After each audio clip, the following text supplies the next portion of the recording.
Today, I want to share a story with you that every buyer and every agent needs to hear.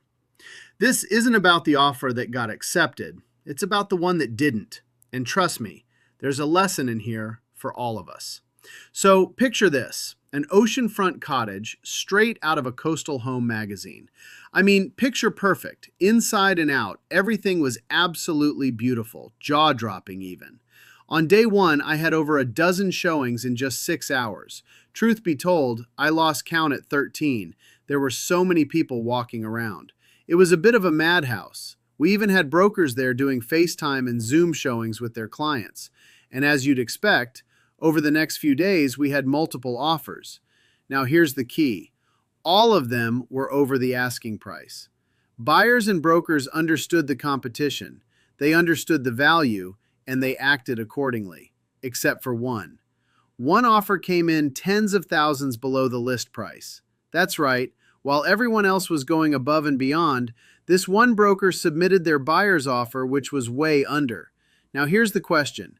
Why would anyone, broker or buyer, think that was going to work on a property with so much activity? And they knew they weren't the only offer. There can only two possible explanations. Number one, the buyer didn't understand the market. Either they thought they could get a deal because the waterfront market in Florida has died, it's all over the news and social media. Or maybe they believed list price was just a starting point for negotiation. Number two, the broker, and it's important I say this, who was not local, didn't understand this market area. And this, in my opinion, is the bigger issue. See, a broker has a fiduciary obligation to their client. That means they're legally and ethically bound to give the absolute best advice they can.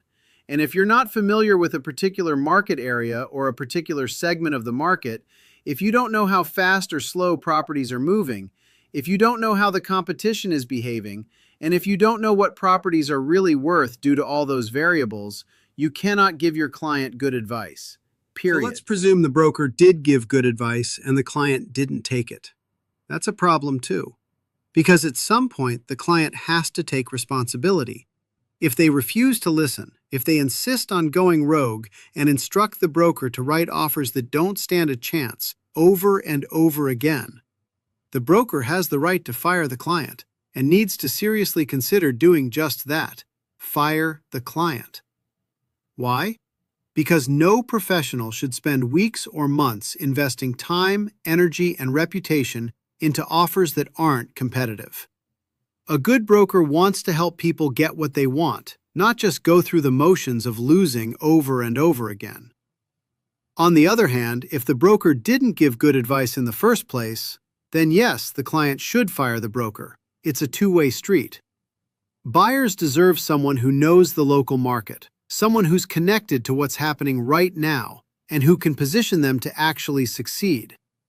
So what's the takeaway here? Buyers, work with a local expert who can help you craft winning offers. Brokers, know your market or don't take the client. And if either side refuses to listen, the other has every right to walk away. Because in the end, real estate is about partnership. Both the broker and their clients have to trust each other and respect the reality of the market. That's how it works. There's no place for false hope or unrealistic expectations. It only leads to disappointment. If you found this story valuable, hit that like button, then follow or subscribe for more real estate stories, and drop a comment below. What do you think? Should the client have fired the broker, or should the broker have fired the client?